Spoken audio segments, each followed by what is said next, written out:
सुप्रभात दोस्तों, welcome to S2 classes. Saraswati classes. तो सरस्वती क्लासेस में सरस्वती जी की वंदना के साथ आज हम अपना नया चैप्टर फिर से लेकर आए हैं बोर्ड के रिगार्डिंग। और दिन प्रतिदिन आप लोगों का प्रिपरेशन अच्छा होता चला जाए, इम्प्रूव करते चले जाओ और लास्ट में एग्जाम पर सरस्वती जी का नाम लेकर आप बोर्ड एग्जाम को अच्छे से लिख कर आ जाओ, ताकि आपकी भी लाइफ बन जाए और हमें भी थोड़ी सी खुशी मिल जाए। तो आज इलेक्ट्रोकेमिस्ट्री में हम जानते हैं कि ये चैप्टर दो पार्ट में डिवाइडेड है। एक जगह जहां केमिकल रिएक्शन से इलेक्ट्रिक करंट बन रहा होगा और एक जगह जहां इलेक्ट्रिक करंट से केमिकल रिएक्शन हो रहा होगा। तो दो पार्ट में से एक पार्ट को हम कवर अप करने जा रहे हैं जहां पर केमिकल रिएक्शन से इलेक्ट्रिक करंट बनेगा। जैसे छोटा सा एग्जांपल के तौर पे समझे तो ये मेरा अभी मोबाइल है, अब इसको चार्ज में नहीं लगाया, यानी ये क्या है, केमिकल रिएक्शन अंदर में हो रहा है जिसकी वजह से इलेक्ट्रिक करंट बन रहा है और लाइट हमें दिख रही है। वही जब इसको चार्ज में लगा देंगे तो इलेक्ट्रिक करंट से केमिकल रिएक्शन होगा, वो दूसरा पार्ट में चला जाएगा। तो पहला पार्ट कंप्लीट करने जा रहे हैं हम। ठीक है, टॉपिक समझ गए हो आप, आपको तकलीफ नहीं है। इसके अंदर नॉस्ट इक्वेशन आएगा, गिब्स फ्री एनर्जी आएगा, इसके अंदर ई नॉट ऑफ सेल आएगा, ई ऑफ सेल आएगा, इसके अंदर एट इक्विलिब्रियम की कंडीशन आएगी और एनसीईआरटी के कुछ क्वेश्चंस करते हुए चीजों को हम आगे बढ़ा देंगे। तो सबसे पहले इस चैप्टर को शुरू करने के समय आपको सबसे पहला टॉपिक दिया हुआ है इलेक्ट्रो केमिकल सेल, जिसको दूसरी भाषा में हम वोल्टेइक सेल भी कह देते हैं, या इसको तीसरी भाषा में हम गैल्वेनिक सेल भी कह देते हैं। यानी ये तीनों नाम में से कोई नाम दिख जाए तो आप समझोगे एक ही बात की जा रही है, इलेक्ट्रोकेमिकल सेल, वोल्टेइक सेल या गैल्वेनिक सेल। अब electrochemical cell, voltaic cell, galvanic cell बहुत तरह के होते हैं।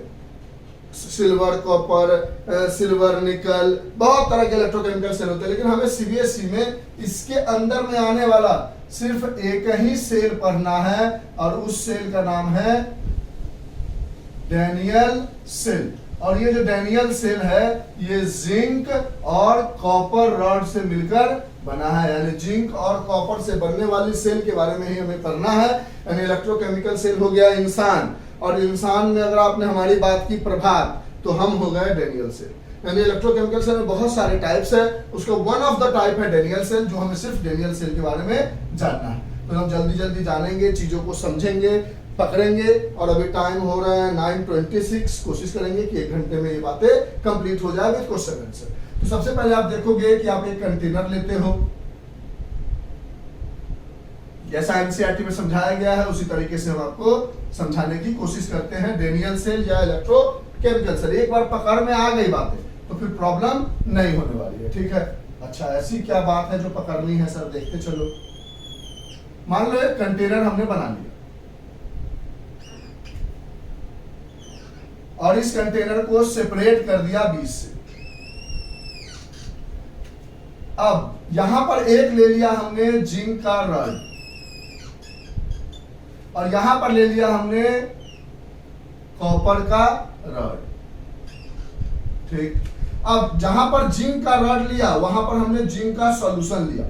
ये नियम है ऐसा करने का, बताते हैं हम। देखो आराम से चीजों को, बातों को बारीकी से समझ जाओगे आप, दिक्कत नहीं होगी। और ये इलेक्ट्रोकेमिकल सेल बहुत लोग नहीं पढ़ते हैं, जिसकी वजह से उसको नॉस्ट इक्वेशन वगैरह में, ई नॉट ऑफ सेल निकालने वगैरह में, इन सब चीजों में बहुत प्रॉब्लम आती है। हम सबको एक साथ कोरिलेट करके समझाएंगे। यहां पर हमने ले लिया जिंक का रॉड, या कह सकते हो आप जिंक का इलेक्ट्रोड। क्या ले लिया? जिंक का इलेक्ट्रोड ले लिया। और जिस समय जिंक का रॉड लिया उसके नीचे में हमने ले लिया ZnSO4, यानी जिंक रॉड का जिंक सल्फेट लिया और इसको हम कहते हैं इलेक्ट्रोलाइट।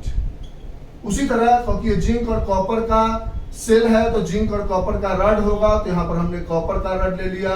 इसको दूसरी भाषा में लोग कॉपर का इलेक्ट्रोड कहते हैं। जो रॉड होता है उसको इलेक्ट्रोड और जो पानी होता है उसको इलेक्ट्रोलाइट। और यहाँ पर हमने CuSO4 ले लिया, इलेक्ट्रोलाइट। ये दो कंडीशन हमने ले ली और इसको हमने क्या किया, ज्वाइन कर दिया। अब इसको इरेज कर देते हैं कि हम क्या बताने जा रहे हैं, नहीं बताने जा रहे हैं, वो समझ गए हो आप। हमें थोड़ी सी जगह चाहिए तो समझ जाओ कि अभी हम आपको क्या पढ़ा रहे हैं। इलेक्ट्रोकेमिकल सेल के अंदर में डैनियल सेल पढ़ा रहे हैं। क्या पढ़ा रहे हैं? इलेक्ट्रोकेमिकल सेल के अंदर में Daniell cell, DANIELL, Daniell cell. अब इसको क्या करते हैं, यहां से हम एक बल्ब से, एक गैल्वेनोमीटर से, किसी भी चीज से इसको जोड़ दो। ऐसे जोड़ दिया तो हमने देखा कि यहाँ पर एक स्पॉन्टेनियस रिएक्शन हो रहा है। स्पॉन्टेनियस रिएक्शन का मतलब जो खुद से हो रहा है, और जब कोई रिएक्शन खुद से होता है तो ये सवाल नहीं करते कि ऐसा क्यों हो रहा है। तो यहाँ पर एक स्पॉन्टेनियस रिएक्शन हो रहा है। स्पॉन्टेनियस रिएक्शन में क्या हो रहा है, ये जो जिंक का रड है, ये जो जिंक का रड है वो टूट टूट कर इलेक्ट्रोलाइट में मिल जा रहा है। यानी ये जो जिंक का रड है वो टूट रहा है और Zn2+ इसमें गिर जा रहा है। जिंक का रड टूट रहा है, Zn2+ गिर जा रहा है। यानी पहले में क्या हो रहा है कि जिंक का रड टूट कर, यानी पहले जिंक सॉलिड रहा होगा, और सॉलिड कहां पर है, जिंक रॉड पर है, उसमें से इलेक्ट्रॉन टूट रहा है तो Zn2+ बन रहा है। कितने इलेक्ट्रॉन, 2 इलेक्ट्रॉन, और जिधर प्लस होता है उसी की तरफ इलेक्ट्रॉन को जोड़ते हैं, और जिधर माइनस होता है उसके अपोजिट में जोड़ते हैं। यानी रॉड से टूटकर कहां मिल रहा है, इलेक्ट्रोलाइट में जाके मिल जा रहा है। उसी तरह इसमें भी एक स्पॉन्टेनियस रिएक्शन हो रहा है। क्या हो रहा है कि जिंक के रॉड के टूटने की वजह से इसके ऊपर इलेक्ट्रॉन बढ़ते जा रहा है, इलेक्ट्रॉन भरते जा रहा है, इलेक्ट्रॉन पॉजिटिव चार्ज हट रहा है तो नेगेटिव चार्ज आ रहा है। अब ये इलेक्ट्रॉन को एक रास्ता दिख रहा है तो ये फ्लो करना शुरू कर दे रहा है, फ्लो करना शुरू कर दे रहा है, फ्लो करना शुरू कर दे रहा है, फ्लो करना शुरू कर दे रहा है, फ्लो करना शुरू कर दे रहा है, इलेक्ट्रॉन आगे बढ़ रहा है। अब इस इलेक्ट्रॉन को देखकर अंदर में Cu2+, SO4 इलेक्ट्रोलाइट में आयंस के फॉर्म में ऑलरेडी प्रेजेंट है, वो Cu2+ को लोब आ जा रहा है और वो Cu2+ इस रड पे जाके चिपकता जा रहा है इलेक्ट्रॉन को देखने की वजह से। यानी इस केस में हमारे पास स्पॉन्टेनियस रिएक्शन हो रहा है कि Cu2+ जो इलेक्ट्रोलाइट में प्रेजेंट है वो क्या हो जा रहा है, धीरे धीरे धीरे दो इलेक्ट्रॉन को लेकर Cu सॉलिड बना ले रहा है। यानी यहां से कहोगे तो कहोगे आफ्टर सम टाइम, कुछ समय के बाद क्या होगा, जिंक रड जो है हमारा, जिंक रड है वो थिन होता चला जाएगा, यानी पतला होता चला जाएगा क्योंकि टूट रहा है। और कॉपर रड जो है वो क्योंकि इलेक्ट्रॉन को देख के कॉपर इस पे चिपक रहा है तो धीरे धीरे मोटा होता चला जाएगा, यानी थिक होता चला जाएगा। और ये स्पॉन्टेनियस हो रहा है, यानी अपने आप से ये कहानी हो रही है। अब हमने एक चीज पढ़ा है ऑक्सीडेशन के बारे में।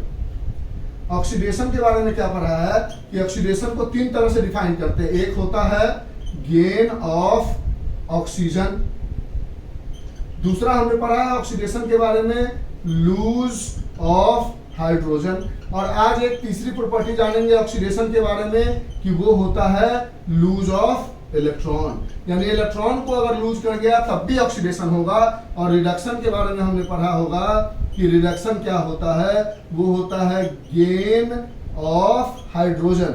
यहाँ हाइड्रोजन लूज करेगा तो ऑक्सीडेशन, गेन कर गया तो रिडक्शन, और अगर गेन कर गया ऑक्सीजन तो ऑक्सीडेशन, लेकिन अगर ऑक्सीजन को लूज कर गया तो रिडक्शन। ये सारी चीजें जानते हो आप। और एक नया पॉइंट, यहाँ पर लूज ऑफ इलेक्ट्रॉन और यहाँ पर गेन ऑफ इलेक्ट्रॉन होता है। अगर मान लो Zn का एटॉमिक नंबर 30 है तो Zn2+ का कितना हो जाएगा, 2 कम हो जाएगा, 28 हो जाएगा। लेकिन अगर Zn2- लिखोगे तो 30 से 32 बन जाएगा। ऐसा होता नहीं है, लेकिन बताया हमने कि माइनस से इलेक्ट्रॉन बढ़ जाता है, प्लस में इलेक्ट्रॉन घट जाता है। यानी जो भी चीज प्लस में टूट रहा होगा वहां पर लूज ऑफ इलेक्ट्रॉन हो रहा होगा। हमने देखा रड से इलेक्ट्रॉन टूट कर पानी में मिल रहा है, यानी यहाँ पर हो रहा है लूज ऑफ इलेक्ट्रॉन, यानी यहाँ पर हो रहा है ऑक्सीडेशन। उसी तरह जब हमने यहाँ पर देखा तो इलेक्ट्रोलाइट जो है वो अंदर जाके जुड़ रहा है कॉपर रॉड पे, यानी इलेक्ट्रॉन को गेन कर रहा है, यानी गेन ऑफ इलेक्ट्रॉन हो रहा है, यानी यहाँ पर हो रहा है रिडक्शन। तो हमने देखा कि ये लेफ्ट साइड में है तो इसको लोग कह देता है कोई नाम लिखने के लिए लेफ्ट हाफ सेल, क्योंकि लेफ्ट साइड में ऑक्सीडेशन हो रहा है इसलिए हम इसको दूसरा नाम दे देते हैं ऑक्सीडेशन हाफ सेल। क्योंकि जो ऑक्सीडेशन हो रहा है और लेफ्ट साइड में निगेटिव है, और निगेटिव को हम कहते हैं एनोड, क्योंकि धीरे धीरे Zn2+ टूट रहा है तो इसकी वजह से नेगेटिव इस पे ज्यादा हो जा रहा है। क्योंकि इस पर Cu2+ जुड़ रहा है तो पॉजिटिव ज्यादा हो जा रहा है, और पॉजिटिव को हम कहते हैं कैथोड। तो इसको लेफ्ट हाफ सेल या ऑक्सीडेशन हाफ सेल, या इसको हम चाहे तो निगेटिव हाफ सेल भी कह सकते हैं, निगेटिव हाफ सेल भी कह सकते हैं, या क्योंकि ये एनोड है तो इसको एनोड हाफ सेल भी, पहले एनोड लिख लो, आसानी से याद करने का एक लॉजिक है, इसलिए पहले एनोड हाफ सेल, क्योंकि निगेटिव को एनोड भी कहते हैं, और इसको हम दूसरी भाषा में निगेटिव हाफ सेल भी कह सकते हैं। देखो समझना, निगेटिव हाफ सेल भी कह सकते हैं, क्योंकि ये लेफ्ट साइड में है तो लेफ्ट हाफ सेल, क्योंकि इसमें ऑक्सीडेशन हो रहा है तो ऑक्सीडेशन हाफ सेल, क्योंकि इलेक्ट्रॉन निगेटिव हो रहा है, निगेटिव को एनोड कहते हैं तो एनोड हाफ सेल, और क्योंकि निगेटिव है तो निगेटिव हाफ सेल, और इसको लोग याद करता है LOAN, लोन, कर्ज के रूप में, लेफ्ट ऑक्सीडेशन एनोड निगेटिव, यानी ये सारी चीजें इधर हो रही है। अब ये Cu वाला जो काम हो रहा है वो राइट साइड में हो रहा है, तो इसको आप कह सकते हो राइट हाफ सेल, क्योंकि इसके अंदर रिडक्शन हो रहा है तो इसको दूसरी भाषा में कह सकते हो रिडक्शन हाफ सेल, क्योंकि इसके अंदर में कैथोड बन रहा है तो इसको हम कह सकते हैं कैथोड हाफ सेल, क्योंकि इसके अंदर में पॉजिटिव क्रिएट हो रहा है इलेक्ट्रोड पर तो इसको हम कह सकते हैं पॉजिटिव हाफ सेल। ये सारी चीजें हमको समझ में आई कि यहाँ ऑक्सीडेशन हो रहा है, यहाँ रिडक्शन हो रहा है, LON जो है वो याद करने का तरीका है, ये सारी चीजें स्पॉन्टेनियस हो रही थी। अब इलेक्ट्रॉन इधर आराम से जा रहा था, Cu2+ इसको ले रहा था और इसकी मदद से अपोजिट डायरेक्शन में आई करंट फ्लो कर रहा था, काम बढ़िया से चल रहा था, लेकिन अचानक से एक प्रॉब्लम आ गया। क्या प्रॉब्लम आ गया, इसको इरेज कर देते हैं, समझेंगे आराम से, इस बात को समझ गए, ये थिक हो रहा थिन हो रहा लिख लिया होगा। अचानक से एक प्रॉब्लम आ गया, ठीक है, प्रॉब्लम एराइजेस। क्या प्रॉब्लम एराइज हो गया, बैटरी बहुत बढ़िया चल रहा था, फिर प्रॉब्लम क्या हुआ, तो हमने बोला कि आपने बहुत पहले, अब तो थोड़ा कम हो गया ये सारी चीजें, पहले जब हम लोग बच्चे हुआ करते थे, अब बड़े हो गए सर, हाँ अब तो बड़े हो गए पहले जब हम बच्चे हुआ करते थे तो उस समय क्या होता था कि बैटरी वगैरह, आज भी ट्राई करो तो हो जाएगा ऐसा, बैटरी वगैरह जो है वो जो खत्म हो जाती है, घड़ी की बैटरी, रिमोट की बैटरी, तो उसको धूप में डाल दो या उसको थोड़ा थोड़ा ऐसे पीट दो तो वो चलने लगता है। ठीक, क्या प्रॉब्लम हो रहा था, सो देखो प्रॉब्लम ये हो जा रहा था कि यहाँ से जो इलेक्ट्रॉन Zn2+ टूट रहा था, इलेक्ट्रॉन इस पर आ रहा था, टूट रहा था। एक समय ऐसा आया कि यहाँ पर Zn2+ का कंसंट्रेशन इतना ज्यादा हो गया कि प्लस ज्यादा होने की वजह से इस पर जो इलेक्ट्रॉन आ रहा था उसको आगे जान ही नहीं दे रहा था, क्योंकि Cu2+ इस पर चिपक रहा था और साथ साथ SO4 2- बेचारा बैठ के देख रहा था, तो Cu2+ कम और SO4 2- ज्यादा होने की वजह से अब वो कह रहा था कि इलेक्ट्रॉन को आने नहीं देंगे, मतलब इन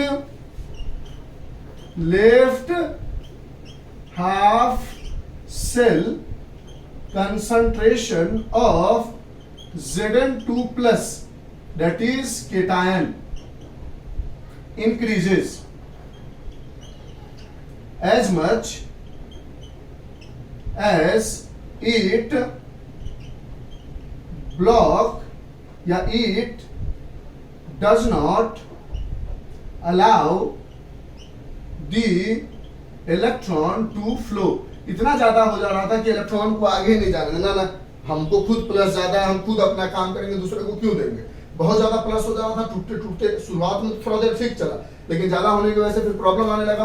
दूसरे हाफ सेल में क्या हो रहा था कि in right half cell concentration of Cu2+ के चिपकने की वजह से SO4 2- का कंसंट्रेशन बढ़ रहा था, यानी concentration of SO4 2- increases as much as it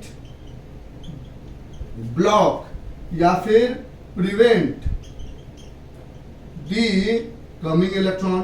जो इलेक्ट्रॉन आ रहा था उसको इसने बोला कि ना मेरे तरफ मत आओ, हमारे पास ऑलरेडी बहुत सारा माइनस है, तुम आके डिस्टर्ब मत करो। तो क्या हो गया, battery stops, battery working of battery क्या हो गया, बैटरी या सेल जो है हमारे पास, सेल का जो वर्किंग है वो स्टॉप हो गया। अब इलेक्ट्रॉन जो अगर फ्लो ही नहीं करेगा तो करंट कैसे फ्लो करेगा। Zn2+ ज्यादा हो गया तो इलेक्ट्रॉन को रोक लिया, SO4 2- ज्यादा हो गया तो इलेक्ट्रॉन को आने से रोक दिया, तो सारा चीज रुक गया।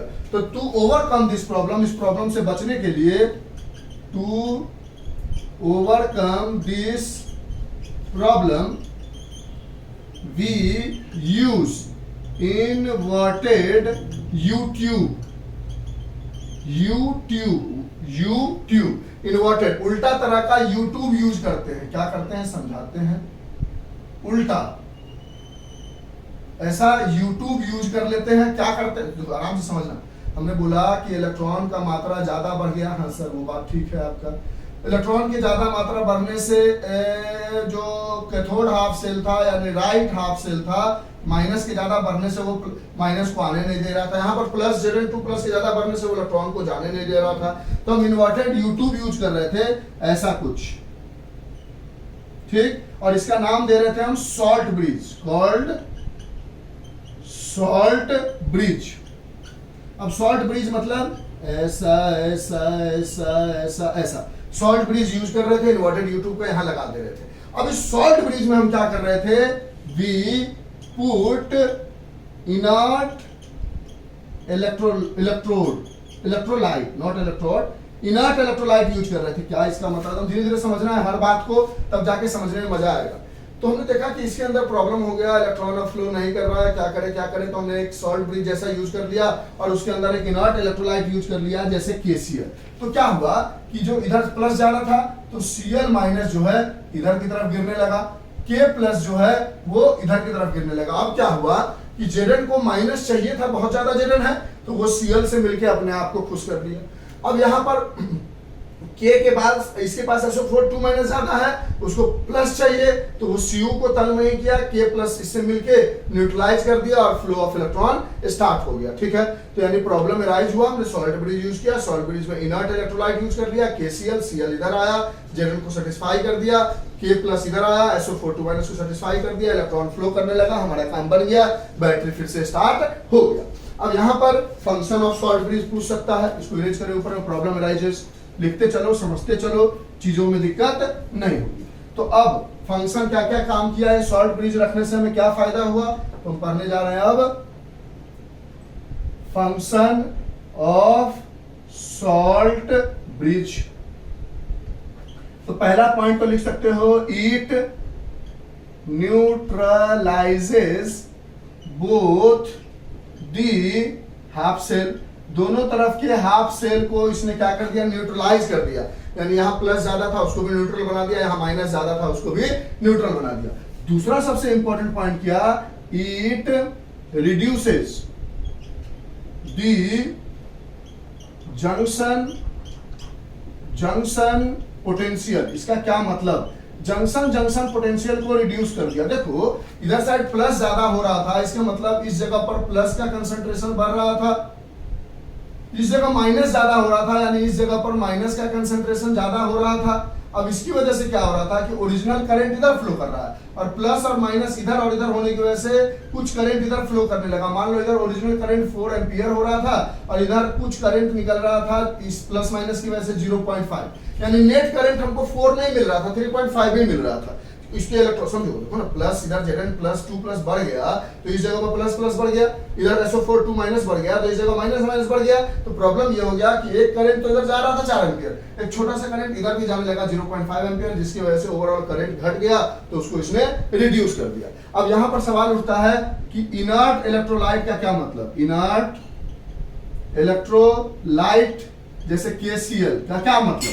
तो कहता है अगर आप यहाँ पर आओगे तो क्या हो रहा होगा, Zn2 प्लस जो है वो 2Cl माइनस से रिएक्ट करके ZnCl2 बना रहा होगा, लेकिन ये प्रोडक्ट ऐसे ही नहीं रह रहा होगा क्योंकि उसको तो चाहिए एक्वस फॉर्म में, तो ये अपने आप फिर से टूट जा रहा होगा Zn2 प्लस 2Cl माइनस में। हाफ सेल में क्या हो रहा होगा, K प्लस आ रहा होगा, SO4 2 माइनस से रिएक्ट करने के लिए 2 लगा के बैलेंस कर रहे हैं, तो ये K2SO4 बना रहा होगा, फिर ये टूट जा रहा होगा 2K प्लस SO4 2 माइनस में, यानी बन रहा होगा टूट रहा होगा, बन रहा होगा टूट रहा होगा, तो सेल का वर्किंग में प्रॉब्लम नहीं हो रहा होगा। अगर इसी की जगह नीचे वाला करें, इसी की जगह अगर आप यूज कर लेते AgCl, क्या यूज कर लेते, if you use AgCl, if you use AgCl instead of KCl, अगर KCl की जगह AgCl यूज करते, इधर तो Cl आता तो इधर का कहानी तो वही होता, Zn2 plus 2Cl minus ZnCl2, फिर टूट जाता Zn2 प्लस 2Cl माइनस। लेकिन जो Ag इधर आता प्लस के साथ, Ag plus SO4 2 minus balance करोगे तो Ag2SO4 बनेगा और ये बन जाता प्रेसिपिटेट, और ये प्रेसिपिटेट यहाँ जमा होने लगता, तो उससे भी बैटरी खराब हो गया। भैया कोई चीज रिएक्शन कराने दिए हैं और वो खुद रिएक्शन करके नीचे में प्रेसिपिटेट बन जाए, तो वो रिएक्शन बैटरी को खराब करेगा, तो इसीलिए इनर्ट इलेक्ट्रोलाइट का इस्तेमाल करते हैं। ये बात समझ में आई? तो फंक्शन ऑफ सॉल्ट ब्रिज वगैरह सब समझ में आ गया, इरेज कर दे।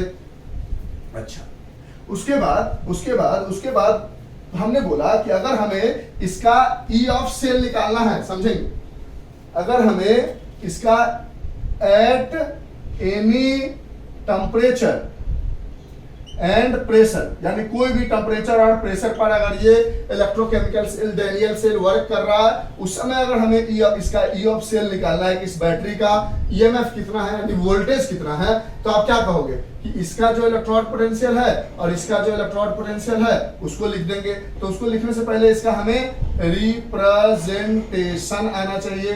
तो रिप्रेजेंटेशन में बोलोगे इधर साइड Zn टूट के Zn2 प्लस बन रहा है, यानी Zn टूट के Zn2 प्लस बन रहा है। फिर बीच में सॉल्ट ब्रिज है, तो सॉल्ट ब्रिज के लिए 2 लाइन। फिर यहाँ पर Cu2 प्लस जो है वो Cu बन रहा है, मतलब पहले तो इलेक्ट्रोकेमिकल सेल कर लिया, उसके बाद उस इलेक्ट्रोकेमिकल सेल का रिप्रेजेंटेशन कुछ ऐसा हो गया। अब लोगों ने बोला कि ई ऑफ सेल निकाल के दिखाओ, तो हमने बोला कोई प्रॉब्लम नहीं, जो इसका पोटेंशियल है इसका पोटेंशियल है, दोनों को जोड़ देंगे तो ई ऑफ सेल निकल जाएगा, यानी ई ऑफ Zn से लेकर Zn2 plus plus E of Cu2 plus से लेकर Cu।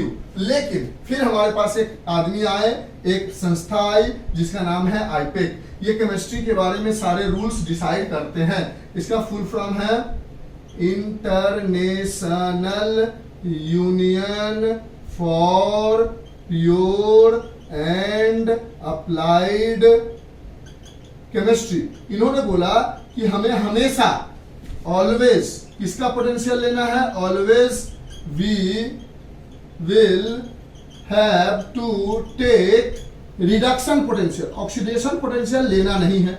लेकिन प्रॉब्लम यह है कि हमें तो कभी रिडक्शन कभी ऑक्सीडेशन कुछ भी हो सकता है, यानी इस समय जो हम पोटेंशियल ले रहे हैं किसका ले रहे हैं, देखो ना, Zn2 प्लस से Zn2 प्लस यानी ऑक्सीडेशन का पोटेंशियल, और इस समय ले रहे हैं वो किसका है, रिडक्शन का पोटेंशियल। तो ये कहते हैं ना ना ना ना, हमेशा हमको रिडक्शन का ही पोटेंशियल लेना है। मतलब अगर ऑक्सीडेशन पोटेंशियल दिया हुआ है और उसको रिडक्शन पोटेंशियल में चेंज करना है तो उसके आगे माइनस लगा दो ऑक्सीडेशन पोटेंशियल के आगे। यानी अगर आपके पास ई ऑफ Zn से Zn2 प्लस की वैल्यू दी गई है प्लस 0.76 वोल्ट, तो आपको ये वैल्यू नहीं लेके चलना है, आपको लेके चलना है ई ऑफ Zn2 प्लस से Zn की वैल्यू जो कि होगी माइनस 0.76 वोल्ट। यानी आपको ये ऑक्सीडेशन पोटेंशियल गिवन था, लेकिन आपको हमेशा लेके चलना है रिडक्शन पोटेंशियल। ये आईपेक ने समझाया हमें कि ऑक्सीडेशन पोटेंशियल लेके कभी नहीं चलना, रिडक्शन लेके चलना। तो हमने बोला ये फार्मूला तो हमने लिख लिया था, क्या इसमें चेंज करें? हाँ सर, चेंज तो करना पड़ेगा। रिप्रेजेंटेशन हटा दे, समझ गए हो? हाँ सर समझ गए हैं। जो जो हटाते जा रहे हैं उसको लिखते जाओ, समझते जाओ, पूरे डायग्राम से हमको रिलेट करा देंगे और आपको मजा भी आ जाएगा। यहाँ से लोगों ने बोला ठीक है, तो हम आईपेक नेम की बात मानते हैं, इसको चेंज करेंगे तो ये पॉजिटिव निगेटिव हो जाएगा। ई ऑफ Zn2 प्लस से Zn प्लस, अब ये क्या हो गया, reduction potential. E of Cu2 plus से Cu ऑलरेडी रिडक्शन पोटेंशियल में था, अब ये माइनस है उसको उधर कर लेते हैं, प्लस को इधर, तो ई ऑफ सेल बराबर क्या हो जाएगा, ई ऑफ Cu2 प्लस से Cu माइनस इधर आएगा तो ई ऑफ Zn2 प्लस से Zn। यानी हमें हर केस में रिडक्शन पोटेंशियल लेने की वजह से करना प्लस था, उसकी वजह से माइनस आ गया। अब ये कहां पे हो रहा है, राइट हैंड साइड में, और ये कहां पे हो रहा है, लेफ्ट हैंड साइड में। तो इसी फार्मूला को बना के दे दिया जाता है ई ऑफ सेल बराबर E of right minus E of left. इसी को लोग दूसरे तरीके से भी लिख लेते हैं, राइट साइड में क्या है, कैथोड है, और लेफ्ट साइड में एनोड। तो एक फार्मूला और बन जाता है ई of cathode minus E of anode. तो ई ऑफ सेल निकालना होगा तो ऐसा कुछ फार्मूला बन के आता है। ये माइनस साइन था नहीं ओरिजिनली, वो हमें इसलिए आया क्योंकि हमारे पास आईपेक ने समझाया कि आपको हमेशा रिडक्शन पोटेंशियल लेना है, ऑक्सीडेशन पोटेंशियल नहीं लेना है। अगर ऑक्सीडेशन पोटेंशियल दिया हुआ है तो उसको पहले निगेटिव में चेंज कर लो, तब उसका पोटेंशियल यूज करो और तब उस फार्मूले में सॉल्व करो। अब ये जितनी बातें ई ऑफ सेल का हम निकाल रहे थे वो किसी भी टेम्परेचर और किसी भी प्रेशर पे, इधर नीचे से थोड़ा बात हटाए, इधर लिख लो थोड़ा सा, ठीक है, ये सारी चीजें हटा दे, लोड क्या हो रहा है नहीं हो रहा है, ठीक है सर। अब ये सारी बातें जो हो रही थी वो कहां पे हो रही थी, at any concentration, any temperature, any pressure पे, यानी किसी टेम्परेचर, किसी प्रेशर, किसी कंसंट्रेशन पे। लेकिन कहता है कि यही अगर एक कंडीशन आप ले लो और उसमें कहो कि ना हम टेम्परेचर को 25 डिग्री सेल्सियस या 298 केल्विन रखेंगे, जिसको हम बोलते हैं रूम टेम्परेचर, और जो हमारा प्रेशर है उसको या तो 1 atm में रख लो या 1 बार में रख लो तब। और जब हमारा कंसंट्रेशन है, किसी का जो कंसंट्रेशन बोले तो मोलरिटी या मोलालिटी, किसी का कंसंट्रेशन लिखने का मतलब उसका मोलरिटी या मोलालिटी लिख दो, वही उसका कंसंट्रेशन है, वो 1 मोलरिटी होना चाहिए। अगर ये सारी चीजें हैं, ऐसा कंडीशन में अगर आप इस सेल को काम करा रहे हो तो ई ऑफ सेल बन जाएगा ई नॉट ऑफ सेल, यानी इस समय जो रिडक्शन पोटेंशियल है वो बन जाएगा इस कंडीशन पे ए स्टैंडर्ड कंडीशन। ये कैसा कंडीशन है? स्टैंडर्ड कंडीशन, यानी जो स्टैंडर्ड पोटेंशियल है, ये जो था हमारा electrode potential, E of cell क्या था? Electrode potential. ये था इलेक्ट्रोड पोटेंशियल ऑफ एनोड, और ये था इलेक्ट्रोड पोटेंशियल ऑफ कैथोड, और ये था electrode potential of electrochemical cell, that is Daniell cell. और ये ई नॉट ऑफ सेल लिखने का मतलब हो गया standard electrode potential, standard electrode potential, standard electrode potential. Electrode potential को हम ई पी कह लो, या रिडक्शन पोटेंशियल को हम आर पी कह सकते हैं, लेकिन एक स्टैंडर्ड इलेक्ट्रोड पोटेंशियल को हम एस ई पी, या स्टैंडर्ड रिडक्शन पोटेंशियल को हम एस आर पी, या स्टैंडर्ड ऑक्सीडेशन पोटेंशियल को हम एस ओ पी। तो कहता है अगर रिडक्शन पोटेंशियल निकालना है तो ऑक्सीडेशन पोटेंशियल में नेगेटिव लगा दो, या अगर स्टैंडर्ड रिडक्शन पोटेंशियल निकालना है, अगर स्टैंडर्ड कंडीशन में बातें है तो जो भी आपके पास स्टैंडर्ड ऑक्सीडेशन पोटेंशियल दिया हुआ है उसके आगे में माइनस साइन लगा लो, वैल्यू को लिख लो, और जो भी वैल्यू आपको मिलेगी, बुक में एक चार्ट बना हुआ है जहां पर लिथियम, शुरू में फ्लोरीन, लास्ट में लिथियम, बीच में हाइड्रोजन है, वो सारी की सारी कंडीशन आपको कहाँ किसके लिए दी गई है? ई नॉट ऑफ सेल के लिए। यानी ई नॉट ऑफ सेल जो है वो क्वेश्चन में गिवन होगा, गिवन इन क्वेश्चन। एग्जाम जब दोगे तो ई नॉट ऑफ सेल गिवन होगा, ई ऑफ सेल निकालना होगा, ई ऑफ राइट और माइनस ई ऑफ लेफ्ट से, और ई of right minus E of left निकालने के लिए फिर आगे हम और इसको यूज करते हैं, और हम लिखते हैं कौन सा फॉर्मूला यूज करते हैं? हम यूज करते हैं नॉस्ट इक्वेशन। यहां तक बातें समझ में आई? ठीक है, यानी यहां से अगर स्टैंडर्ड कंडीशन में बोलोगे तो क्या बोल दोगे? ई नॉट ऑफ सेल बराबर E not of cathode minus E not of anode. बस इस बात का ध्यान रखना है कि कैथोड का भी रिडक्शन पोटेंशियल लेना है और एनोड का भी रिडक्शन पोटेंशियल लेना है, यानी ई नॉट ऑफ, अगर स्टैंडर्ड, ये पूरा लिख लिया होगा, स्टैंडर्ड केस में यहाँ नॉट लगा दो, यहाँ नॉट लगा दो, यहाँ नॉट लगा दो। स्टैंडर्ड केस में यहाँ नॉट लगा दो, यहाँ नॉट लगा दो, यहाँ नॉट लगा दो। स्टैंडर्ड केस में यहाँ ओ लगा दो, ऐसे नॉट लगा दो, नॉट लगा दो, नॉट लगा दो। स्टैंडर्ड केस में यहाँ नॉट लगा दो, यहाँ नॉट लगा दो, यहाँ नॉट लगा दो, बात खत्म है। ये स्टैंडर्ड केस, और स्टैंडर्ड नहीं होगा एट एनी टेम्परेचर, तो ये नॉट हटा दो, ये नॉट हटा दो, ये नॉट हटा दो, ये नॉट हटा दो, ये नॉट हटा दो, ये नॉट हटा दो, यानी फार्मूला वही रहेगा, ई नॉट बन जाएगा। और अच्छी बात यह है कि स्टैंडर्ड केस की ही वैल्यू हमें पता होती है, नॉर्मल केस की वैल्यू हमें निकालनी पड़ती है। इरेज करें पक्का। अब लोगों ने बोला, इधर से इरेज करते हैं, अब लोगों ने बोला कि डैनियल सेल का हम अगर इलेक्ट्रोकेमिकल सेल निकाल के देखें, यानी डैनियल सेल का हम इलेक्ट्रोड पोटेंशियल अगर निकाल के देखें तो कितना आता है, तो हमारे पास बुक में या फिर लेबोरेटरिकल में या एक्सपेरिमेंटली ये डाटा मिल जाएगा एग्जाम में कि हमारे पास ई नॉट ऑफ Zn2 प्लस से Zn की वैल्यू है माइनस 0.76 वोल्ट। हमने याद किया है, आपको याद करने की जरूरत नहीं है, एग्जाम में ये डाटा गिवन होगा। और ई नॉट ऑफ Cu2 प्लस से Cu की वैल्यू है प्लस 0.34 वोल्ट। अब पहले हम चेक करेंगे कि भैया ये किसका वैल्यू है? Reduction potential, standard reduction potential. ये किसका है? Standard reduction potential. अगर यही Zn से Zn2 प्लस दिया होता, जो भी साइन होता उसको चेंज करते। अगर यही Cu से Cu2 प्लस दिया होता तो जो भी साइन होता उसको चेंज करके Cu2 प्लस से Cu बनाते और Zn2 प्लस से Zn बनाते। पहले ये बनाएंगे तभी आगे प्रोसीड करेंगे, लेकिन जो हमको चाहिए उसी भाषा में दिया हुआ है, यानी रिडक्शन पोटेंशियल में दिया हुआ है। और यहां से बोलोगे E not of cell for Daniell cell. Daniell cell का जो ई नॉट ऑफ सेल है, यानी जिंक और कॉपर रॉड का जो टोटल इलेक्ट्रॉन पोटेंशियल है स्टैंडर्ड कंडीशन में, उसके लिए फॉर्मूला यूज करोगे ई नॉट ऑफ कैथोड जो कि है हमारे पास Cu2 प्लस से Cu minus E not of anode जो कि है हमारे पास Zn से Zn2 प्लस। लिखने के लिए ऐसे लिख सकते हो, लेकिन ये जो वैल्यू है वो रिडक्शन होना चाहिए, इसलिए यहां पर वैसे ही लिखो Zn2 प्लस से Zn, ठीक है। लेकिन रिप्रेजेंटेशन में लिखना ऐसे ही है, Zn से Zn2 plus salt bridge Cu2 plus से Cu। ये रिप्रेजेंटेशन में ऐसे ही दिखाना है कि यहाँ ऑक्सीडेशन पोटेंशियल है, यहाँ रिडक्शन पोटेंशियल। जब ई नॉट की वैल्यू दी जाएगी तब आपको देखना है कि ऑक्सीडेशन पोटेंशियल की वैल्यू दी गई है तो उसको रिडक्शन पोटेंशियल में चेंज करना है और नेगेटिव साइन लगा देना है वैल्यू के आगे। अब यहाँ पर आपने वैल्यू डाला तो बोला इसकी वैल्यू है कैथोड। कैथोड क्या है? कॉपर। कॉपर का क्या है? 0.34 प्लस साइन के साथ माइनस, और एनोड का क्या है? माइनस 0.76। ये माइनस तो आया फॉर्मूला की वजह से, ये माइनस आया इसकी वजह से, तो 0.34 माइनस माइनस प्लस 0.76, ये आ गया 6 4 10 7 3 10 1 11 डेसिमल आफ्टर 2 डिजिट यानी 1.1 वोल्ट आ जाता है E not of cell for Daniell cell. बोलो बात समझ में आई? तो इस तरह से हम ई नॉट की वैल्यू हमें दी जाती थी तो हमने ई नॉट ऑफ सेल निकाल दिया। अब आपके मन में एक बहुत बेहतरीन सवाल उठेगा और वो सवाल ये उठेगा कि सर हम मानते हैं कि हमने ई नॉट ऑफ सेल दिया गया था 0.76 वोल्ट, ई और नॉट ऑफ Cu2 प्लस दिया गया था 0.34, लेकिन ये वैल्यू आई कहां से? ये आपको कैसे पता चला कि इसकी वैल्यू 0.76 होगी? ये आपको कैसे पता चला इसकी वैल्यू 0.34 होगी?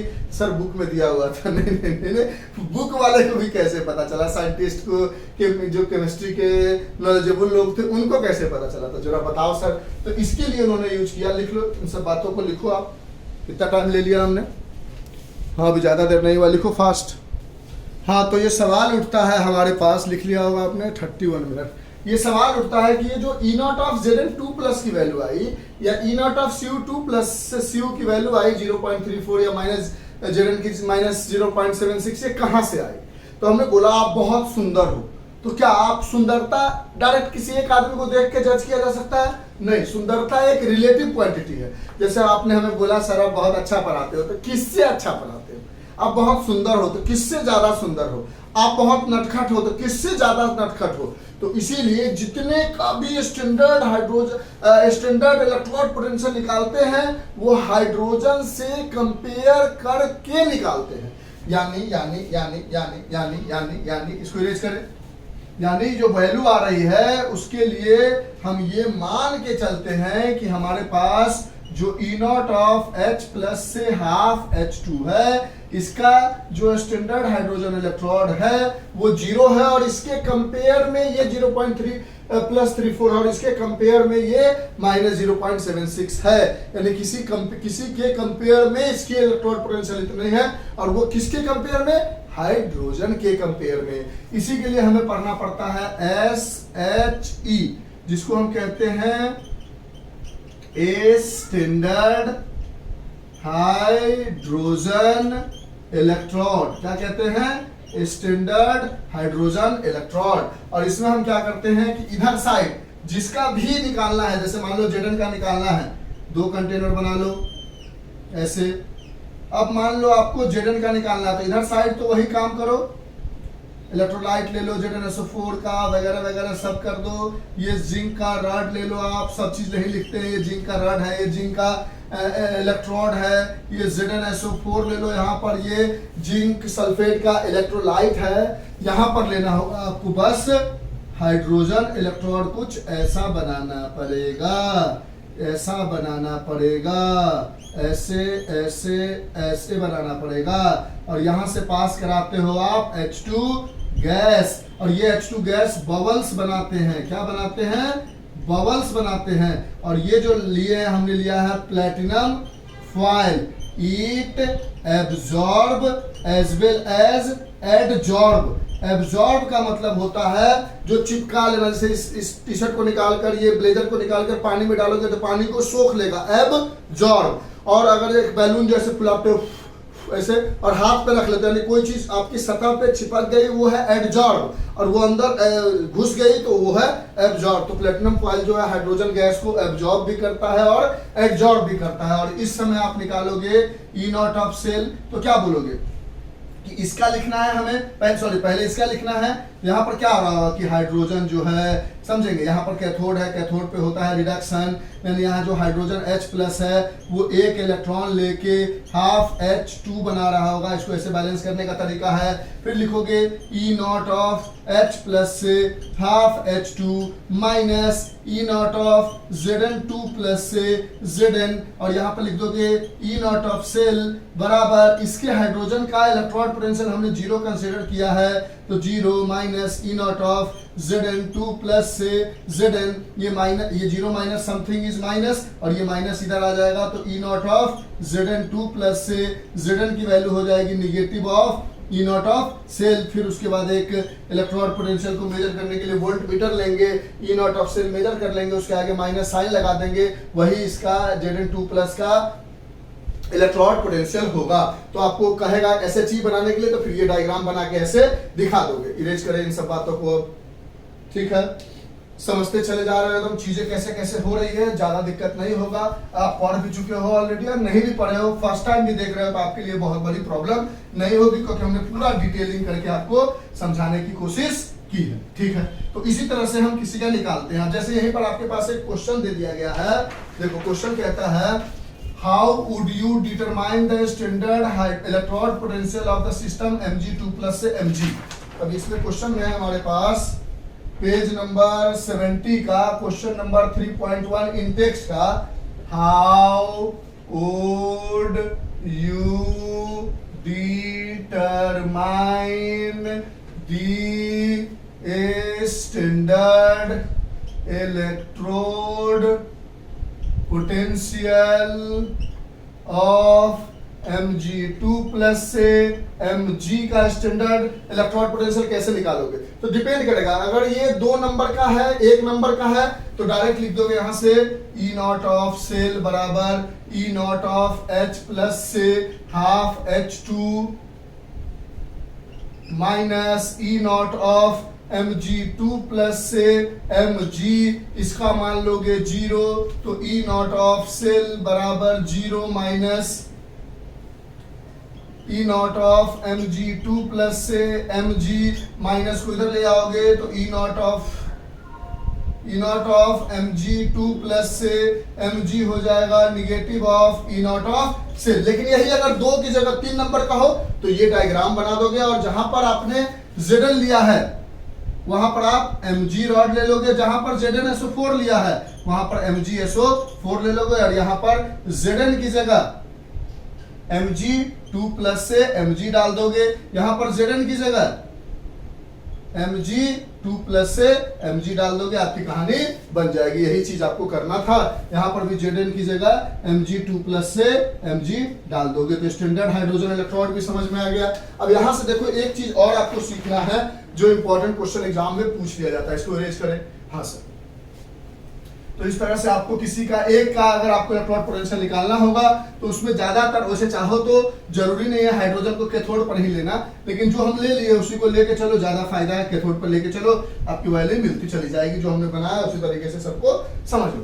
अब आपसे क्या कहेगा, एक बात याद रख लेना है कि मान लो E0 ऑफ H+ से हाफ H2 की वैल्यू कितनी है, 0 है। अब इससे ऊपर बढ़ोगे और सबसे फर्स्ट में आएगा फ्लोरीन, क्या आएगा, फ्लोरीन, ठीक। और इससे आगे बढ़ोगे सबसे नीचे में आएगा लिथियम, ठीक। ऊपर जाओगे तो जितनी वैल्यू होगी वो पॉजिटिव होगी, क्या पॉजिटिव होगी, E0, जिसका भी E0 निकालोगे वो पॉजिटिव आएगी। नीचे आओगे तो जिसका भी E0 निकालोगे वो निगेटिव आएगा। ऊपर जाओगे, देखो समझो ये जो दिया गया है इसमें आपको सारी चीजें याद करने की जरूरत नहीं है, ठीक है। इसमें आपको सिर्फ इस बात, एक सेकंड पानी पी लेते हैं। हाँ, वो अचानक से गला फंसने लगा था तो खांसी हो जाता था, आपको इरिटेशन हो जाता। हम कह रहे थे कि E0 ऑफ H+ से हाफ H2 की वैल्यू 0 वोल्ट लेनी है, और इससे जो भी ऊपर आएगा उसकी E0 की वैल्यू पॉजिटिव दी गई है, उससे जो भी नीचे आएगा उसके E0 की वैल्यू निगेटिव दी गई है। जब ऊपर जाओगे तो वो उतना अच्छा ऑक्सीडाइजिंग एजेंट होगा, और जब नीचे आओगे तो वो उतना अच्छा रिड्यूसिंग एजेंट होगा, ठीक है। अब पूरी वैल्यू याद नहीं रखनी है, एक ये वैल्यू रखनी है, एक ये वैल्यू रखनी है। पहला क्वेश्चन पूछ सकता है which is best oxidising agent, सबसे अच्छा ऑक्सीडाइजिंग एजेंट कौन है? तो आप आंसर में लिखोगे भैया ऊपर जा रहे हैं तो F यानी फ्लोरीन। दूसरा क्वेश्चन पूछा जाएगा विच इज बेस्ट रिड्यूसिंग एजेंट, तो आप बोलोगे नीचे आने में लिथियम आंसर हो जाएगा। ठीक है, इसी में कभी कभी क्वेश्चन ऐसे दे देगा कि E not of H plus E not of Cu2 plus से Cu की वैल्यू है 0.34, E not of Zn2 plus से Zn की वैल्यू है -0.76। जो वैल्यू ले रहा है ऊपर नीचे अगर होगा तो कंफ्यूज मत करना कि सर गलत वैल्यू ले लिया, हम सिर्फ समझाना चाह रहे हैं। Mg2 प्लस से Mg है मान लो -0.46, कुछ ऐसा वैल्यू है आपके पास। अब इसमें क्वेश्चन पूछा जाएगा arrange the following in ascending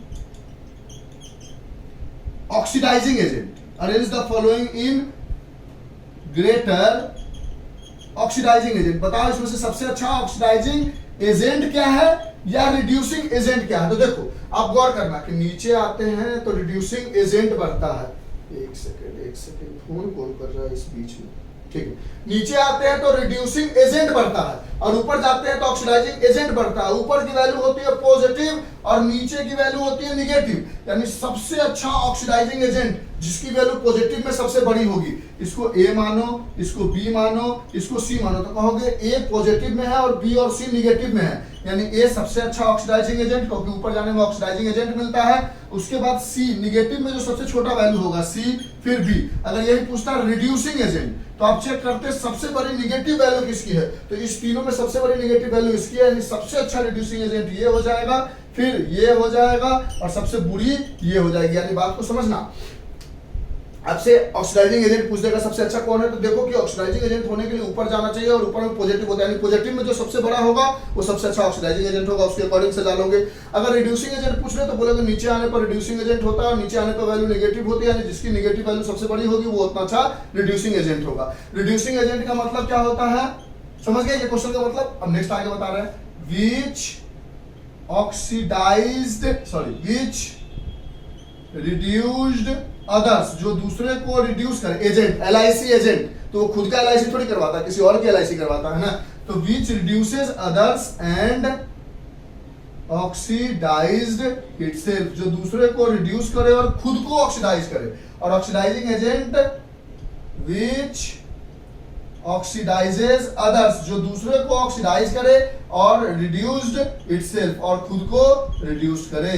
तो बोलो ये 2 नंबर का क्वेश्चन, 3 नंबर का क्वेश्चन ऐसा पूछ लेगा तो प्लस वैल्यू जितनी बड़ी होगी वो उतना अच्छा रिड्यूस ऑक्सीडाइजिंग एजेंट होगा, माइनस वैल्यू जितनी बड़ी होगी वो उतना अच्छा रिड्यूसिंग एजेंट होगा। और इस तरह से उसमें आप अरेंज कर लोगे। 12th के बच्चे हो, समझदार हो ही, कर ही जाओगे। अरेंज कर दे, ठीक है सर। थोड़ा बड़ा भी होगा 1-1.5 घंटे का, तो ये टॉपिक आपको बहुत अच्छे से समझ में आ जाएगा, इसलिए हम इस टॉपिक में कंफ्यूज करना नहीं चाहते। आगे बढ़ते हैं। तो इस तरह का क्वेश्चन आएगा ही आएगा बोर्ड में, ई नॉट ऑफ सेल की वैल्यू दे देगी, उसमें से आपको निकालना होगा। तो ध्यान रखना चाहिए कि एस से ऊपर आने वाला पॉजिटिव यानी ऑक्सीडाइजिंग एजेंट, एस से नीचे आने वाला निगेटिव यानी रिड्यूसिंग एजेंट, और निगेटिव पॉजिटिव वैल्यू को चेक करके कहानी को बना लोगे। यहां तक बातें समझ में आ गई। तो अब हम आगे बढ़ेंगे सॉरी, और हम पढ़ेंगे नॉस्ट इक्वेशन। क्या पढ़ेंगे? नॉस्ट इक्वेशन। अब नॉस्ट इक्वेशन डायरेक्ट आपको याद करना पड़ेगा कि ये होता है, ये नॉस्ट इक्वेशन हम यूज करते हैं eight any temperature and pressure and concentration. किसी भी टेम्परेचर, किसी भी प्रेशर और किसी भी कंसंट्रेशन पे यूज करना हो, देखो आपको 2 ही फार्मूला इस्तेमाल करने आएगा। एक ई नॉट ऑफ सेल बराबर E not of anode minus E not of cathode minus E not of anode. ये वाला फार्मूला आपको कभी इस्तेमाल नहीं दिखेगा पूरे बुक में। ई ऑफ सेल बराबर E of cathode minus E of anode, E वाला कभी नहीं दिखेगा। इस फार्मूला में ये दिखेगा। और ई ऑफ सेल निकालने के लिए आपको नॉस्ट इक्वेशन यूज करना पड़ेगा।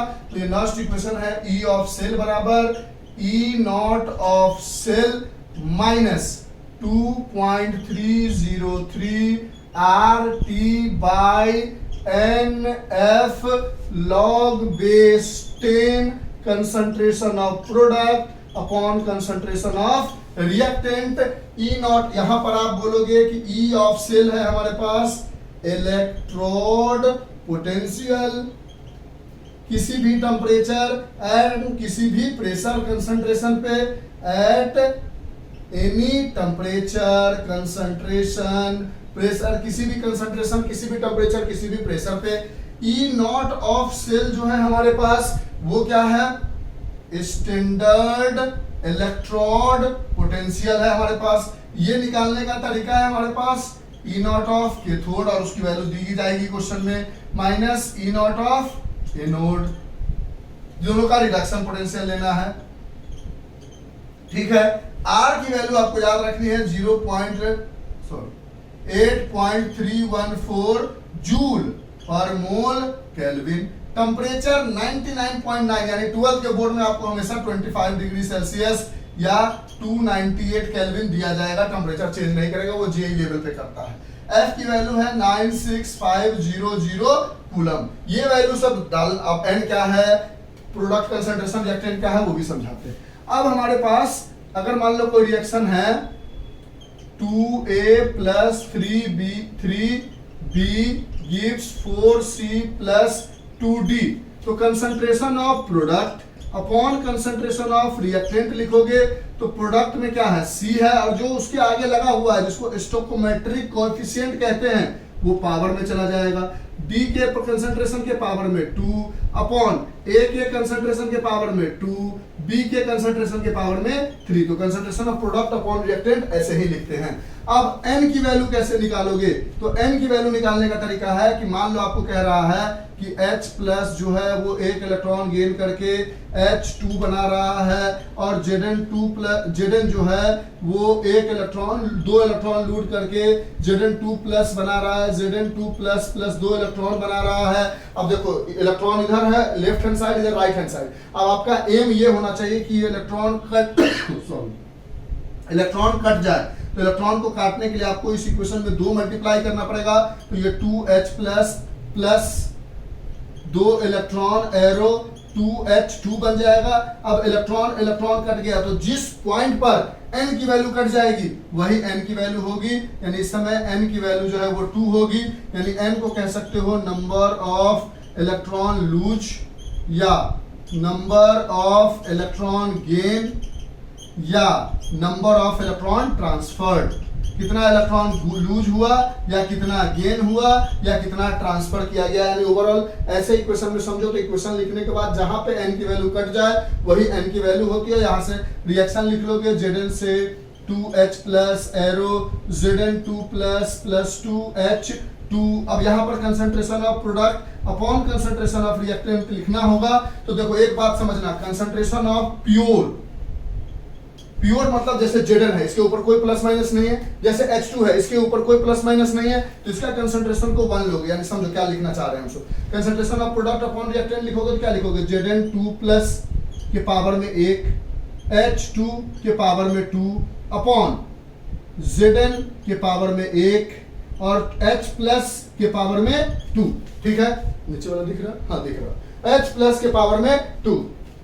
अब क्योंकि ये H2 अकेला है इसके ऊपर प्लस माइनस कुछ नहीं है, तो इसका कंसंट्रेशन 1 हो जाएगा और इसका कंसंट्रेशन 1 हो जाएगा। यहाँ पर concentration of product upon concentration of reactant डालोगे, क्वेश्चन वगैरह बना के समझाएंगे तो और समझ में आएगा। तो ये मिल जाएगा हमारे पास Zn2 प्लस के पावर में 1 अपॉन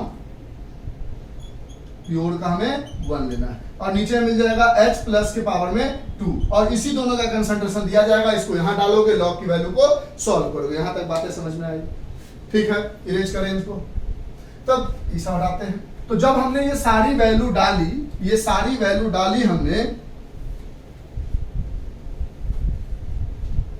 सारी वैल्यू हमने डाली, ये सारा R T F सब यहाँ डाला, तो हमारा आ गया E ऑफ सेल बराबर E not of cell minus ये सब डालने के बाद आ गया 0.059 upon n log base 10 concentration of product upon concentration of reactant. और E ऑफ सेल निकालने के लिए आपको यही फॉर्मूला दिखेगा। अब डेल्टा G डेल्टा जी क्या होता है, change in gives free energy, gives free energy होता है। और कहता है अगर डेल्टा जी की वैल्यू लेस देन जीरो आ गई, यानी निगेटिव में आ गई, तो समझ लो वो रिएक्शन कैसा है, स्पॉन्टेनियस है। कैसा है, स्पॉन्टेनियस है। अगर यही डेल्टा जी की वैल्यू इक्वल टू जीरो आ गई, यानी वो रिएक्शन इक्विलिब्रियम में है, यानी जब डेल्टा जी की वैल्यू लेस देन जीरो है, यानी वो रिएक्शन खुद से होता जा रहा है, उसमें हमें कोई टेंशन लेने की जरूरत नहीं है। डेल्टा जी बराबर जीरो, यानी वो रिएक्शन अब इक्विलिब्रियम में है, प्रोडक्ट का बन रहा, फॉरवर्ड और बैकवर्ड पता ही नहीं चल रहा, दोनों अपने एक पोजीशन में है। और डेल्टा जी की वैल्यू अगर ग्रेटर देन जीरो है तो ये नॉन स्पॉन्टेनियस है, ये खुद से होगा ही नहीं, इसके लिए हमको मेहनत करना पड़ेगा। जैसे झरने का पानी ऊपर से नीचे खुद ब खुद आता है, यानी उसका डेल्टा जी नॉट जी की वैल्यू लेस देन जीरो होगी, और झरने का पानी नीचे से ऊपर खुद नहीं जाता है, तो उस समय डेल्टा जी की वैल्यू ग्रेटर देन जीरो होगी, नॉन स्पॉन्टेनियस होगी। तो कहता है डेल्टा जी का फॉर्मूला होता है हमारे पास, वो होता है minus n F E of cell. लेकिन अगर ये किस पर है, एट एनी टेम्परेचर, कंसंट्रेशन वगैरह वगैरह।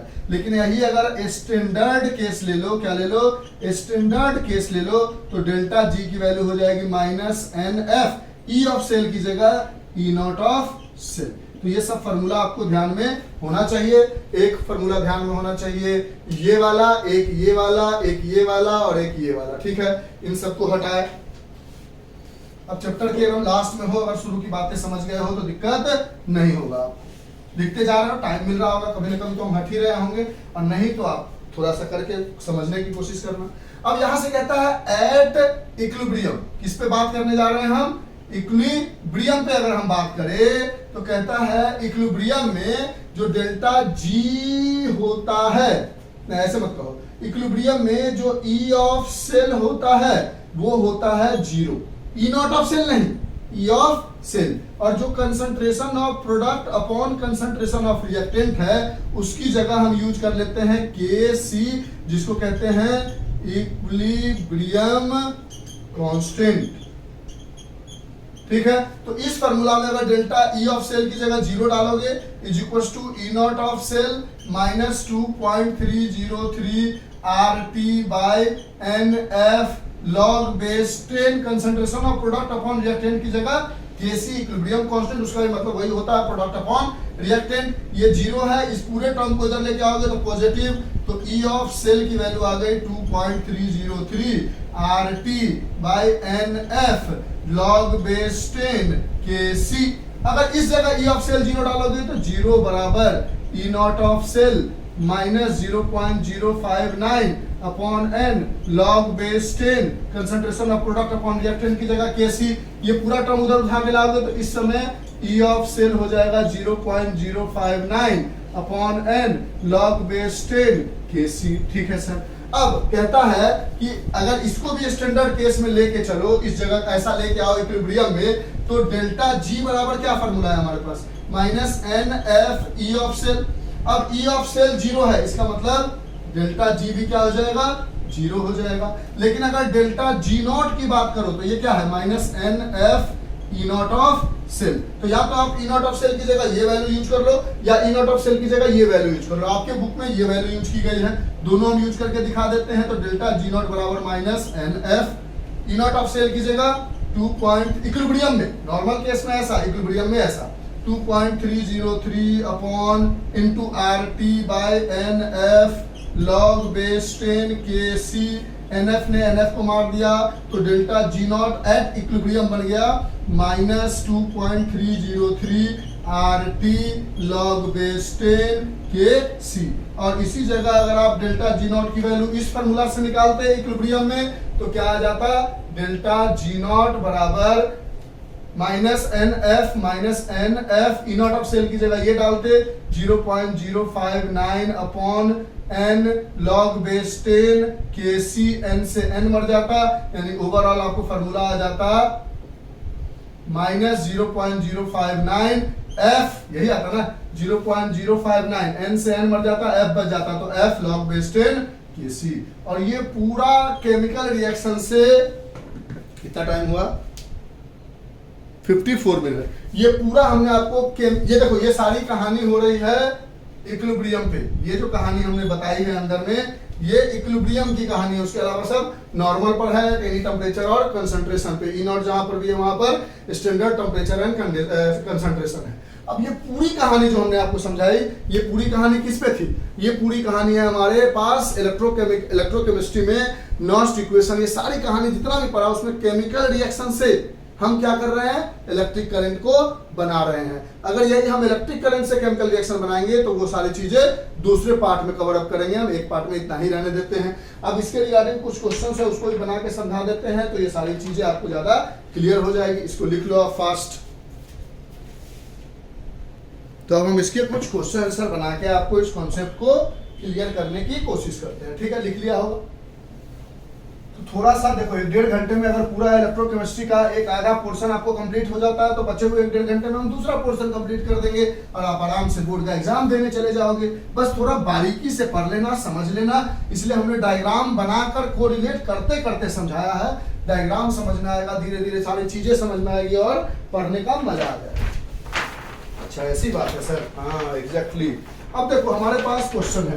पहला क्वेश्चन तो हमने कर लिया, जहां पर हमसे कह रहा था कि how would you determine the standard electrode potential for Mg2 + Mg। अब कहता है 3.2 में कि can you store copper sulphate in zinc pot. तो अगर कॉपर सल्फेट को आप जिंक पॉट में रखोगे, तो अभी आपने देखा है कि ये जिंक क्या है? Zn2+ से Zn होता है और इसकी स्टैंडर्ड इलेक्ट्रोड पोटेंशियल निगेटिव 0.76 होती है। निगेटिव होने का मतलब नीचे, नीचे होने का मतलब ये रिड्यूसिंग एजेंट है। रिड्यूसिंग एजेंट मतलब जो दूसरे को रिड्यूस करता है, रिड्यूसेस अदर्स। और दूसरे को रिड्यूस करने का मतलब इलेक्ट्रॉन गिवन टू देम, यानी समझो इसका ई नॉट ऑफ सेल क्या है? नेगेटिव। और ये दूसरे को रिड्यूस करता है। और ई नॉट ऑफ सेल क्या है इसका? कॉपर का Cu2+ से Cu का ये है 0.34 पॉजिटिव। और ये ऑक्सीडाइजिंग एजेंट है, यानी दूसरे को ऑक्सीडाइज करता है। तो ये कहेगा ठीक है, हम तुमको रिड्यूस करते हैं, इलेक्ट्रॉन दे देते हैं और हम ZnSO4 बना लेते हैं और तुम ले लो। हो क्या रहा होगा? Cu2+ SO4 2- होगा। तो Zn क्या करेगा? Zn कहेगा 2+ 2 इलेक्ट्रॉन, तुम ये 2 इलेक्ट्रॉन लो और हम दोनों मिलकर बना लेते हैं। यानी क्या हो जाएगा? Copper sulphate reduces zinc rod reduces copper, so we will not put because there is a displacement reaction takes place. Because no रख सकते हैं, no because there is 10th level पर इसको पढ़ते थे तो डायरेक्ट कह देते थे कि डिस्प्लेसमेंट रिएक्शन हो रहा है, इसलिए नहीं कर सकते। लेकिन यहाँ पर कहेंगे कि Zn जो है Zn2+ 2 इलेक्ट्रॉन बनेगा। अब ये 2 इलेक्ट्रॉन को लूज करेगा, यानी इसका ऑक्सीडेशन होगा, यानी दूसरे को रिड्यूस करेगा। बोलेगा 2 इलेक्ट्रॉन तुम कॉपर ले लो और बाहर निकल जाओ और हम SO4 के साथ मिलके ZnSO4 बना लेते हैं। तो इतना अच्छा से कहानी को समझने की जरूरत पड़ जाती है कभी कभी 12th लेवल पे अरेंज करें। तो 3.1 समझा दिया, 3.2 समझा दिया। अब हम बढ़ते हैं आगे पेज नंबर 72 के फिर से एग्जांपल 3.1 में। कहता है represent the cell in the following reaction takes place. Reaction दिया हुआ है Mg सॉलिड, फिर +2Ag प्लस 0.1231 m। एरो, जो एरो के बाद इधर लिखना चाहिए उसको नीचे लिख देते हैं। Mg2+, इसके लिए 0.130 m से +2Ag सॉलिड। ठीक, और इस केस में कहता है पहले रिप्रेजेंट करो, फिर E ऑफ सेल बताओ कितना होगा। और जहां पर E नॉट ऑफ सेल है हमारे पास 3.17 वोल्ट। ठीक है, E not of cell direct दिया हुआ है। तो यहां से हमने बोला सबसे पहले हमें क्या दिख रहा है? Mg जो है वो टूट रहा है Mg2+ 2 इलेक्ट्रॉन में। यहां पर हमें दिख रहा है Ag+ जो है वो 1 इलेक्ट्रॉन को लेकर Ag बना रहा है, क्योंकि देखो वो 2 लिखा हुआ वो बाद में लिखाएगा। कैसे हो रहा होगा? Ag+ 1 इलेक्ट्रॉन को लेकर Ag बना रहा होगा। अब इन दोनों में इलेक्ट्रॉन की संख्या को सेम करनी थी तो इसको 2 से मल्टीप्लाई किया, तो ये क्या बन गया? 2Ag+ 2 इलेक्ट्रॉन गिव्स 2Ag, इसलिए डायरेक्ट उन्होंने लिखा। अब यहां से बोलोगे 2 इलेक्ट्रॉन कट गया, यानी n की वैल्यू आ गई 2, इसमें कोई दिक्कत नहीं है, यहाँ लिख लेते हैं। m की वैल्यू हमारे पास मिल गई 2। यहाँ से हमारे पास ये सारी चीजें जो मिलेगी Ag plus 2Ag plus Mg, ये रिएक्शन को आप भूल जाओ, ये इसका ऐसे लिख दिया 2Ag प्लस Mg रिएक्टेंट में, और यहाँ पर प्रोडक्ट में Mg2 प्लस, तो रिप्रेजेंटेशन करोगे तो रिप्रेजेंटेशन कैसा करोगे, इसको इरेज कर दे, उस जगह क्वेश्चन को हटाएंगे नहीं, इसको ये रिएक्शन लिख लिया, n की वैल्यू निकल गई। हाँ, अब इसका रिप्रेजेंटेशन करोगे तो रिप्रेजेंटेशन में कहोगे, ये सब बना के दिखाओगे आप, हम जो हटा रहे हैं उसको भी, ऐसा नहीं कि एग्जाम में इसको नहीं दिखाओगे। रिप्रेजेंटेशन को बोलोगे Mg जो है वो Mg2 प्लस बन रहा है, सॉल्ट ब्रिज है, फिर Ag प्लस जो है 2 नहीं लिखोगे, Ag प्लस जो है वो Ag में जा रहा है, 2 तो हमको बैलेंस करके आया था, ठीक है।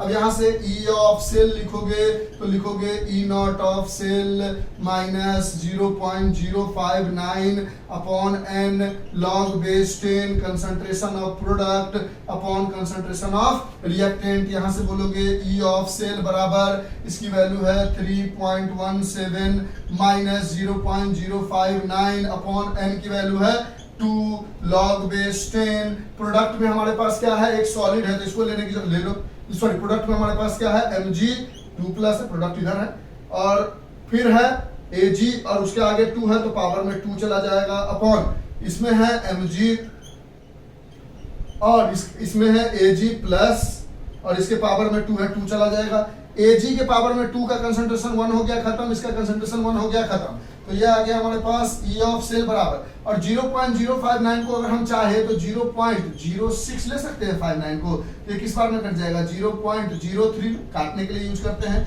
तो 3.17 minus 0.03 log base 10 Mg2 plus का कंसंट्रेशन अपॉन Ag प्लस के कंसंट्रेशन के पावर में 2। अब यहां से बोलोगे E ऑफ सेल बराबर 3.17 माइनस 0.03 लॉग बेस 10। अब हमारे पास Mg2 प्लस का कंसंट्रेशन दिया हुआ है 0.130 के पावर में 1 अपॉन Ag प्लस का कंसंट्रेशन है 0.1231 के पावर में 2।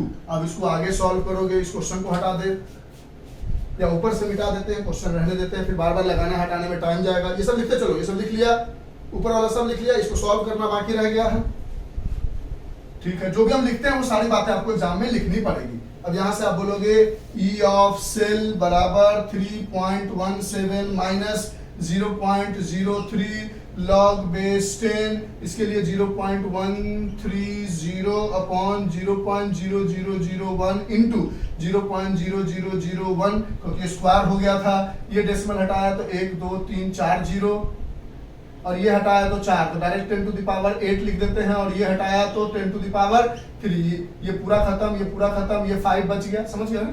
यहाँ से आ गया 3.17 माइनस 0.03 लॉग बेस 10, और ये हो गया हमारे पास 130 इंटू 10 टू द पावर 5। अब इस वैल्यू को सॉल्व करोगे और जो आंसर होगा वो आप इसको लिख लोगे, ठीक है। कोई दिक्कत है यहाँ तक, पक्की वाली बात। इसको आप आगे सॉल्व कर लोगे, लॉग की जो वैल्यू आएगी इसको सॉल्व करोगे, इसको 0.03 से मल्टीप्लाई करोगे और इसको 3.17 से माइनस कर दोगे। अब जिन बच्चों को इरेज करते हैं, जिन बच्चों को लॉग का सॉल्यूशन नहीं आता है वो हमको एक मैसेज करोगे, तो हम नॉस्ट इक्वेशन का सारा क्वेश्चन, अब एक और क्वेश्चन समझा देते हैं, क्वेश्चन नंबर 3.2 को, कि टाइम ज्यादा हो रहा है, बनाने में कैसे हो सके उस तरह से कर देते हैं। कितना टाइम हो गया? टाइम हो गया 1 घंटे 3 मिनट, फटाफट हमको करना है। यहाँ पर कहता है calculate the equilibrium constant of the reaction. Reaction है हमारे पास Cu plus 2 Ag plus arrow Cu2 plus 2 Ag। Equilibrium constant निकालना है हमें। इक्विलिब्रियम कांस्टेंट मतलब डेल्टा G बराबर 0 रहा होगा तभी तो इक्विलिब्रियम पे आए होंगे, यानी E ऑफ सेल बराबर 0 रहा होगा तभी तो इक्विलिब्रियम पे आए होंगे। और इस समय डेल्टा G नॉट की वैल्यू हमने पढ़ा है, डेल्टा G 0 हो जाता है तो डेल्टा G नॉट की value minus NF E not of cell, और इन सबको सॉल्व करके हम क्या लिख देते हैं, minus 2.303 RT log base 10 KC। यहाँ से आप डेल्टा G नॉट की वैल्यू दी गई है, calculate the equilibrium constant of the reaction, E not of cell दी गई है, ठीक है। यहाँ से बोलोगे डेल्टा G नॉट बराबर, हाँ तो देखो ना, दिमाग लगाओ, पहले आप डेल्टा G नॉट बराबर minus NF E not of cell लो, n की जगह यूज करो माइनस कितना है, देखो 2 इलेक्ट्रॉन होगा C से Cu2 प्लस, और यहाँ 2 है यानी n की जगह 2, F की जगह 96500 और E नॉट ऑफ सेल की जगह 0.46। इसको इस्तेमाल करके डेल्टा G नॉट की वैल्यू निकाल लो। यहाँ पर डेल्टा G नॉट की वैल्यू रख दो, यहाँ पर 2.303, R की जगह 8.314, T की जगह नॉर्मल टेम्परेचर होगा आपके पास, तो उसकी वैल्यू डाल दोगे आप,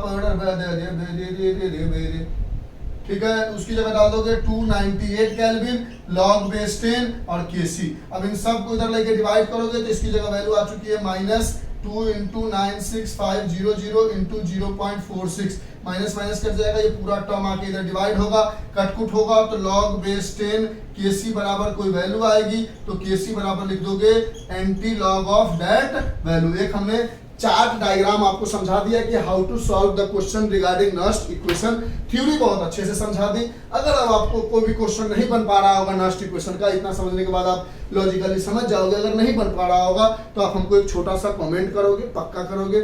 हम क्या करेंगे, एक स्पेशल वीडियो बना देंगे जिसमें हम नस्ट इक्वेशन के सारे क्वेश्चन लॉग सबको सॉल्व करते हुए समझा देंगे, ताकि आपको दिक्कत ना हो। ऑलरेडी 1 घंटा हो चुका है, पहले इतना समझ लो, न्यूमेरिकल से पहले जो थ्योरी समझाई है उसको समझ के जान लो, ताकि आपको प्रॉब्लम ना हो, ठीक है। और जरूरत पड़ेगी तो 1 घंटे के अंदर में एक न्यूमेरिकल का पूरा बना देंगे। 2-3 घंटे करके बोर होने से क्या फायदा, ठीक है। ओवरऑल एक व्यू दे दिया कि how to solve the question. अगर पर्टिकुलरली आंसर तक नहीं पहुंच पाओगे तो एक स्पेशल वीडियो बना देंगे। तो आज के लिए इतना ही। Bye, have a nice day, enjoy, take care, stay home and stay safe. जय सरस्वती माता। बाय।